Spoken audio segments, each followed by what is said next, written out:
इस क्वेश्चन में एक वेक्टर स्पेस दिया है जिसका डायमेंशन 3 है और टी एक लीनियर ट्रांसफॉर्मेशन है बी से बी में, जिसका मैट्रिक्स रिप्रेजेंटेशन फॉर्म दिया हुआ है इस मैट्रिक्स के टर्म में with respect to ordered basis b1 b2 b3। अब अगर हम देखना चाहें कि कैसे हमें एक लीनियर ट्रांसफॉर्मेशन से कैसे उसका matrix representation with respect to given basis कैसे निकालते हैं, तो उस पे जाना पड़ेगा इस क्वेश्चन को सॉल्व करने के लिए। तो फॉर एग्जांपल यहाँ पर जो दिया है, जो लीनियर ट्रांसफॉर्मेशन बी से बी में दिया है और जो बेसिस है वो ordered basis b1 b2 b3 है। ठीक है, तो कैसे हम इसका मैट्रिक्स रिप्रेजेंटेशन पाएंगे, तो उस पर हम थोड़ी सी बात करें। तो मैट्रिक्स रिप्रेजेंटेशन पाने के लिए हमें क्या करना होता है, जो ऑर्डर्ड बेसिस के बेसिस एलिमेंट है उनको हमें भेजना रहता है। ऑर्डर्ड बेसिस में फर्स्ट जो बेसिस एलिमेंट है उसको हम पहले फर्स्ट जो वेक्टर है उसको भेजेंगे।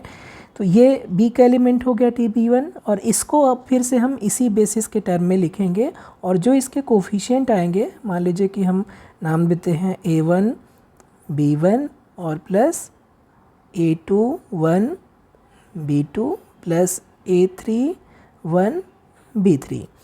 क्योंकि TB1 किसका एलिमेंट हो गया, ये बिलोंग करेगा B में और B क्या है, बेसिस है, तो हम इस TB1 को यूनिकली हम एक्सप्रेस कर सकते हैं linear combination of element of this basis. ऐसे ही अगर हम TB2 को लिखें तो इसका जो लीनियर कॉम्बिनेशन कुछ इस टाइप से आ जाएगा, A2 1 B1 प्लस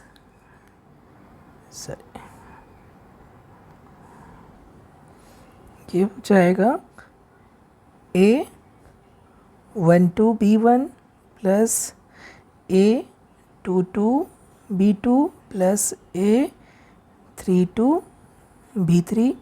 और ऐसे ही जो तीसरा वेक्टर है बेसिस का, उसको अगर हम भेजें तो वो हो जाएगा A13 B1 plus A23 B2 plus A33 B3।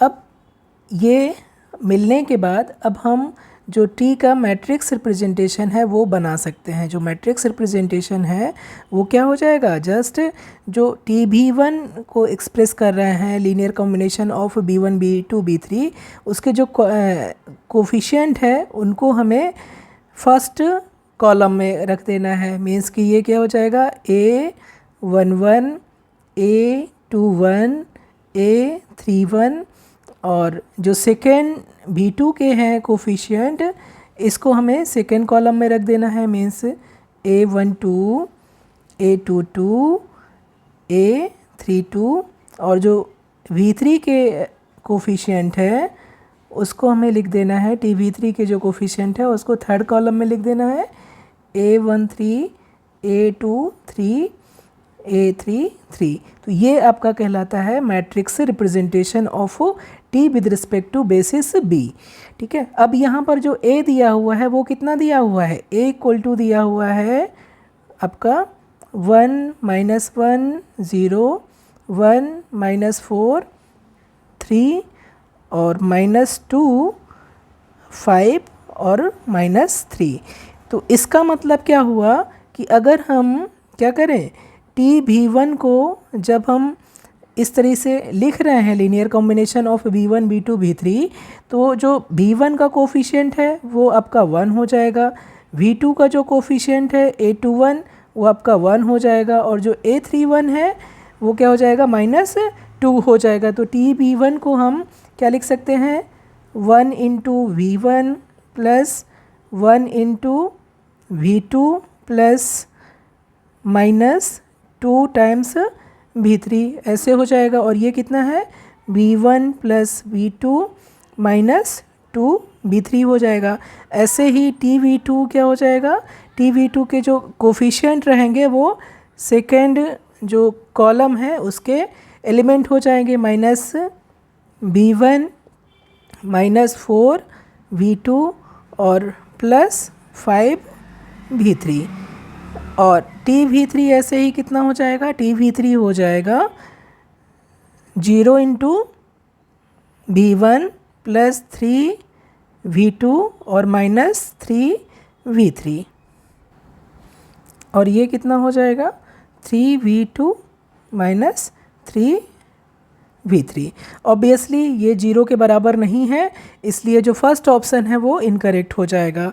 अब अगर हम देखें t चूँकि लीनियर है तो t V1 प्लस V2 कितना हो जाएगा, ये हो जाएगा t V1 और प्लस t V2 हो जाएगा, और ये कितना हो जाएगा, V1 की वैल्यू ये है, V2 की वैल्यू ये है, तो ये V1 plus V2 minus 2V3 और V2 की वैल्यू है माइनस V1 माइनस 4V2 और प्लस 5V3। तो ये अब देखें तो ये 0 के बराबर नहीं हो रहा है, इसलिए आपका सेकेंड ऑप्शन भी इनकरेक्ट हो जाएगा। थर्ड ऑप्शन के लिए देखें क्या दिया है, t of B1 plus B2 plus B3 equal to 0। हमें चेक करना है कि ये हो रहा है कि नहीं। तो t of B1 plus B2 B3 क्या हो जाएगा, t of B1 plus B2 plus B3 ये हो जाएगा by definition t of B1 plus t of B2। ये क्यों हो रहा है, क्योंकि t लीनियर है, इसलिए हम इसको अलग अलग कर सकते हैं। अब इन सब की वैल्यू रखें तो B1 कितना आया है, B1 plus B2 minus 2B3 और TV2 कितना है, TV2 है माइनस V1 माइनस 4V2 और प्लस 5V3, ठीक है। और जो TV3 है वो कितना है, ये है 3V2 माइनस 3V3। अब इसे देखें तो B1 यहाँ पर है माइनस B1 है और यहाँ पर B1 नहीं है, तो 0 टाइम्स B1 हो गया। B2 देखें, B2 यहाँ पर है माइनस 4V2 तो माइनस 3V2 बचा, और यहाँ पर प्लस 3V2 है तो 0 हो गया, यानी कि 0 टाइम्स V2 हो गया। माइनस 2V3 है यहाँ पर, प्लस 5V3 है, तो कितना हो गया, प्लस 3V3 हो गया, और यहाँ पर माइनस 3V3 है तो ये 0 हो गया, 0 इंटू V3, और ये किसके बराबर है, हमेशा 0 के बराबर है। तो जो हमका थर्ड ऑप्शन है वो करेक्ट हो जाएगा, क्योंकि t of B1 plus B2 plus B3 ये हमेशा किसके बराबर आ रहा है, 0 वेक्टर के बराबर आ रहा है। तो हमेशा जो थर्ड ऑप्शन है वो करेक्ट रहेगा इस केस